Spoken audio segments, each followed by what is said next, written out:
ক্যান্সারে আক্রান্ত ব্যক্তির পরিবারের সঙ্গে দেখা করলেন প্রশাসনের আধিকারিক সহ গ্রাম পঞ্চায়েত কর্তৃপক্ষ। বেশ কিছু সরকারি সহযোগিতাও তুলে দেওয়া হলো প্রশাসনিক আধিকারিকদের তরফে। রতুয়া 2 নম্বর ব্লকের মহারাজপুর গ্রাম পঞ্চায়েতের মহারাজপুর এলাকার বাসিন্দা রাকিব আক্তার। ক্যান্সার রোগে বর্তমানে তিনি আক্রান্ত। সোমবার তার পরিবারের সঙ্গে দেখা করতে যান প্রশাসনিক কর্তারা।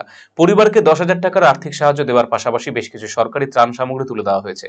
আগামী দিনে সমস্ত রকমভাবে তার পরিবারের পাশে দাঁড়ানো হবে বলে আশ্বাস দিয়েছেন প্রশাসনিক আধিকারিকেরা।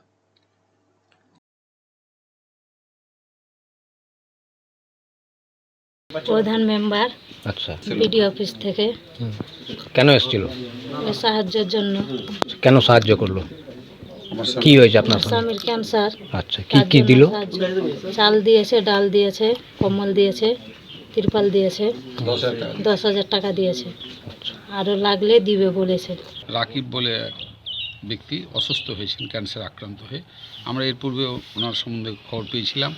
আমরা আমাদের পক্ষ থেকে মেম্বারের কর্তৃক, স্থানীয় মেম্বার, আশু মেম্বারের কর্তৃক কিছু টাকা পাঠিয়েছিলাম। আজকেও আমরা কিছু আর্থিক সাহায্য করলাম এবং খাবার দাবার দিলাম। কেমন পরিবারের অবস্থা কেমন? পরিবার অবস্থা খুব খারাপ, অনেক শোচনীয় অবস্থা। দীর্ঘদিন উনি ক্যান্সারে আক্রান্ত। বোম্বেতে দীর্ঘদিন চিকিৎসা করে টাকার অভাবে উনি বাড়ি চলে এসেছেন চিকিৎসা না করতে পেরে। কে আছে ওর পরিবারে? ওর পরিবারের স্ত্রী আছে, মা আছে, দুটো বাচ্চা আছে ছোটো ছোটো। আগামীতে এই পরিবারে যদি চিকিৎসার জন্য কিছু লাগে তাহলে আমরা মহারাজপুর গ্রাম পঞ্চায়েত পাশে আছি।